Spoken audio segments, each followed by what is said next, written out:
Am I good? Yep. Hey, be sure to hang around until the end of this video to find out about our decision to switch from Team Sideline to Game Changer this year. It will be a good thing, or maybe not. We will find out together. Coaches, thank you for joining the St. Joseph Christian Elementary Basketball League for the 2022-2023 season. We are particularly excited about this season because we are finally expanding the field. Somewhat. So before we get started, we want to thank St. James Catholic School for making it possible. I know that as a scheduler, I am tired of figuring out creative ways to schedule neighboring divisions of 3 teams each year. Though we do have 2 divisions with only 3 teams this year, in both cases, those closest age divisions to those divisions have 5 to 7 teams, so plenty of teams to play. We do intend to continue increasing our division size in future years. You may have heard that we are building another gym on our campus that may be available for next season. It'll be a close one, and we will have to wait and see, but we should be breaking ground on the new gym sometime soon. But that's next year. Let's talk about this season. We've had a shakeup at the top of the EBL command structure. Well, not at the tippy top. Nikki Carlson is still our athletic director, but Troy Shank, who has been leading the charge since 2017, is focusing his considerable talents and generous beard on other programs. Thankfully, our PE teacher and main EBL communicator from the past several years, Christina Wieners, yes, that is how you pronounce her name, and yes, she has already heard all of the jokes. Christina Wieners, who we lovingly referred to as Coach W, is now the head honcho. And she is already far more organized and on top of things than Troy and I ever were. So the league is in good hands. New to the EBL hierarchy is Alyssa Van Belkom, who is also a PE teacher who made the switch to early ed. Alyssa will be assisting Coach W with administrative things. I am Steve Jewell, and I am generally behind the scenes troubleshooting technology, but you may also have the pleasure of coaching against me if you play either my son or my daughter's teams. Regarding site administrators for this season, you will see familiar faces such as Coach W and Lisa Olson, but Alyssa Van Belkom will be a fresh young face at ball games, and the Helsels, Dusty and Caitlin, will be in charge over at St. James. Now, what do these site admins do? Well, they're the ones in charge, so they are the go-to folks for everything from reporting an unruly fan to reporting a spilled Dr. Pepper in the hallway. They will also settle in disputes that fall outside the purview of the game officials. On to the rules. If you played with us before, nothing of substance has changed. We're still playing 4 6-minute quarters. We've had new coaches in the past panic because they don't care to pay all this money for a league that plays games that only last 24 minutes. Well, no need to worry. Our games typically last an average of 52 minutes.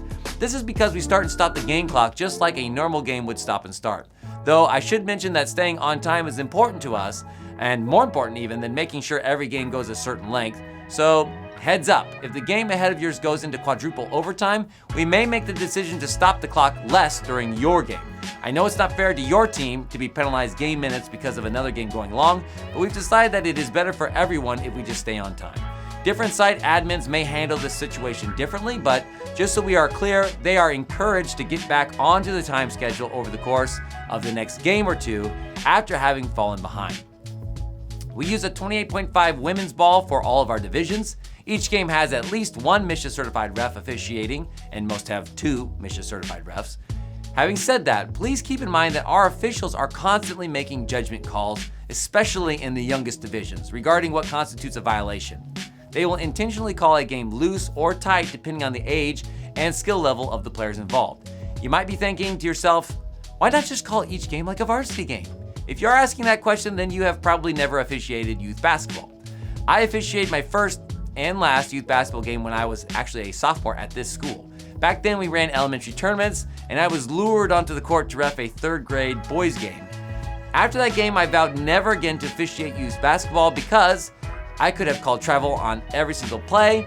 It felt like the whole gym wanted to murder me by the end. Our officials would tell you that officiating a 3rd grade girls basketball game is far more difficult than officiating a varsity game for this very reason. So please give our guys a break.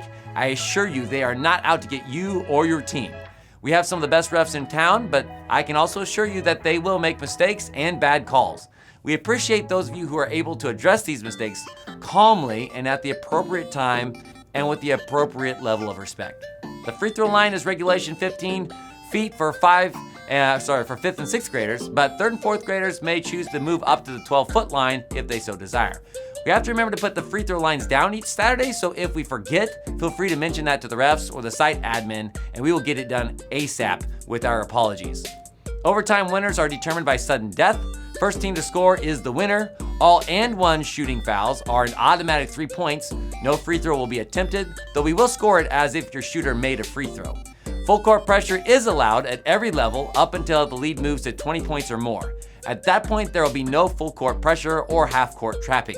Yes, we had to make this rule because several years ago, we had a team steamroll their opponents with full court pressure and then drop into a half court trap as soon as they were no longer allowed to pressure full court. When the coach getting crushed was like, what the heck? We just had to kind of shrug our shoulders and say, sorry, nothing we can do, because they weren't actually technically breaking any rules. Now we empower our refs to tell the defense to back off a little when the offense clears half court. And while I am on the subject, we would appreciate you keeping an eye on the score. We've had coaches over the years, and some of them, even from our school, who got so excited and caught up in successful execution of their offense and defense that they tried for the widest point margin possible each game and continued to jump and cheer and scream after they were already up 20, 30 plus points. Is it okay to still expect your kids to hustle and try hard even when they're winning by a wide margin? Well, of course. But please don't be that coach, the one who is screaming at players and officials even after the game is well in hand. When my teams get up 15 points or so, if that ever happens, I usually have them start picking up their person behind the three-point line or dropping into a sagging zone on defense. And then on offense, I have the kids work on something new or try to get the ball to somebody who doesn't score as much. Now, those are just suggestions. You can take them or leave them. But I think the worst case scenario for me as a coach would be to earn the title of that jerk who gets a kick out of crushing inexperienced teams. We have had to reach out to overly competitive coaches who have struggled with this concept in the past, and we'd rather not have to do that. Scratch my nose while the teleprompter catches up. One more thing worth mentioning. Please do not talk to the opposing coach or his or her players. Unless you know them and are saying nice things to them or making a joke that is appropriate in the situation. We've had coaches yelling at each other over aggressive play or running up the score in the past, and it's just a bad look for everyone involved.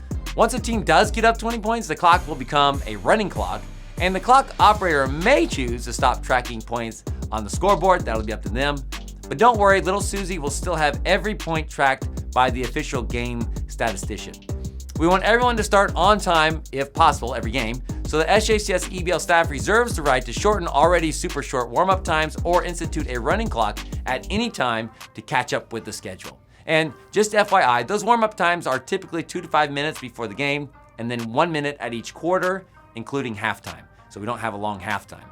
After the schedule has been released, no changes will be made. We are aware that there will be conflicts in extracurricular tournaments and other events as the season progresses. We hate to be the bad guy, but we believe tournaments should adjust for leagues and not the other way around. We make no guarantee that we will attempt to move any of the games after the schedule is released.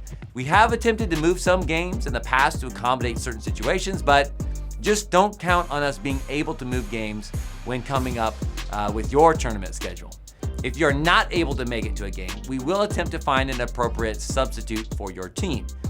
Typically, we are able to find somebody, and I don't know that we've ever actually had to force someone to pay the missing game fee, but if we are unable to find a team that can cover your game, you will be asked to pay a $125 fee before being allowed to participate in the game the following week.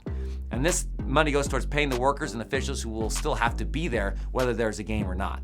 We've almost never had to threaten teams with this fee. As I mentioned, we can usually find a substitute, but you may not want to assume that we're going to be able to do that because we have had several close calls in the past, and always makes for some awkwardness.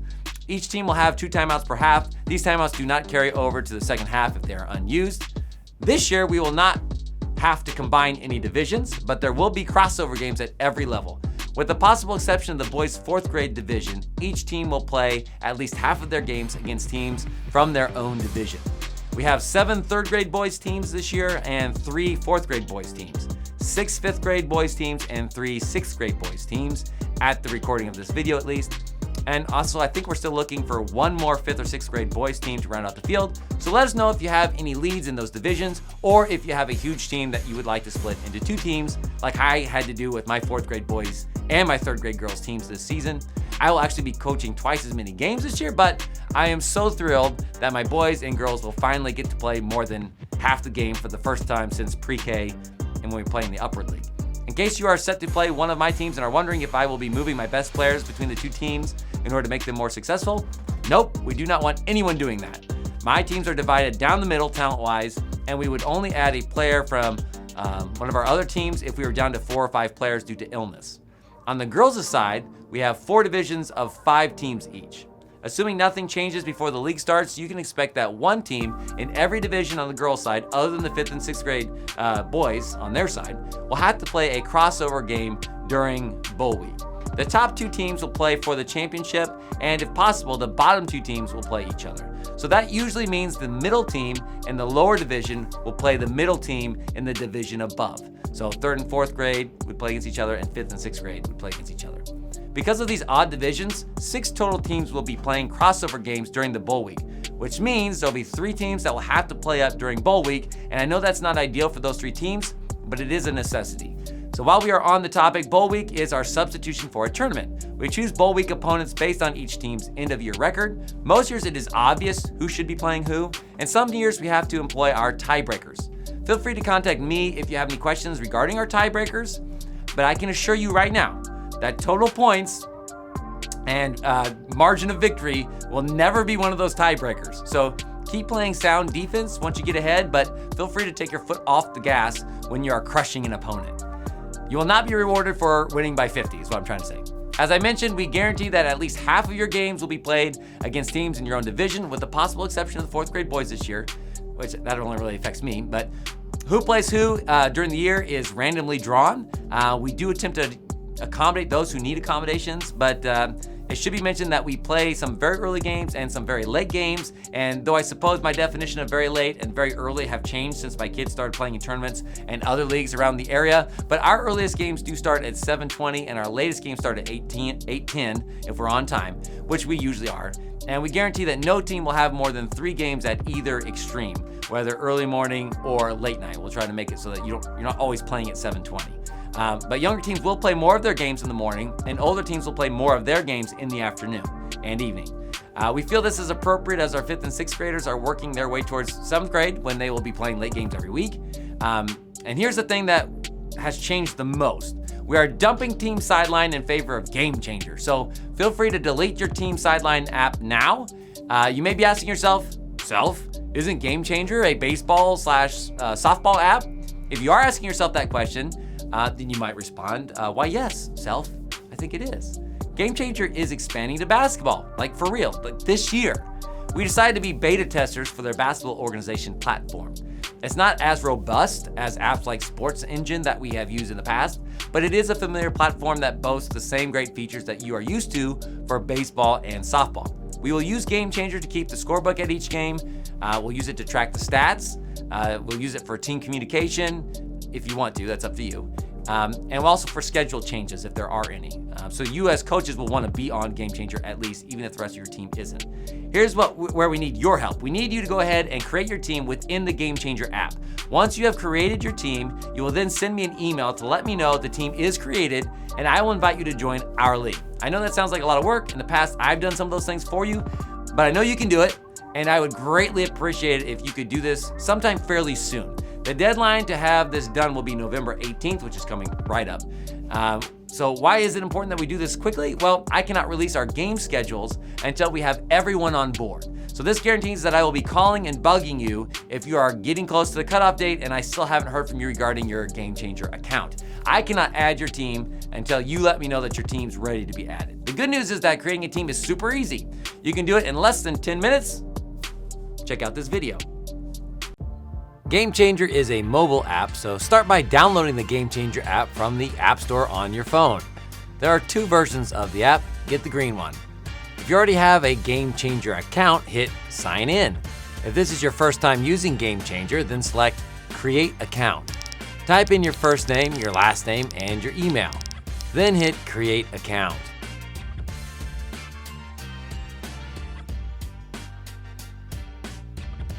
Once your account is created, select Create New Team.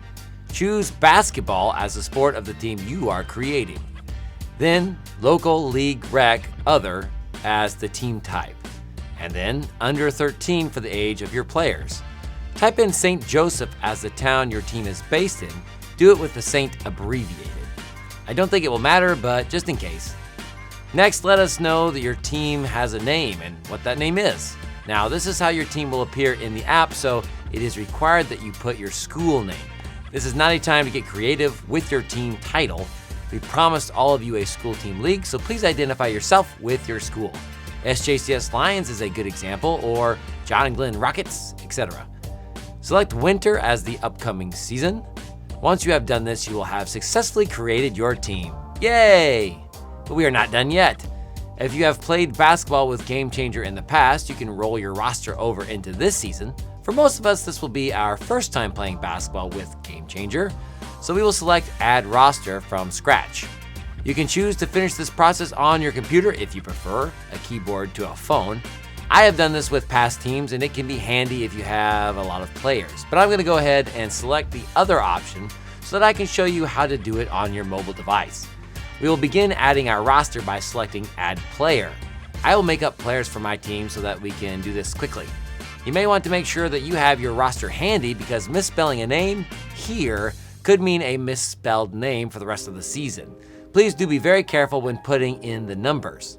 We have to get this right. Now, I know some of you do not have your numbers yet. We understand that this could be the case. You can just put in placeholders for now, but please do not forget to update those numbers prior to your first game. If you do not, we will delay the start of your first game until we get the numbers correctly entered.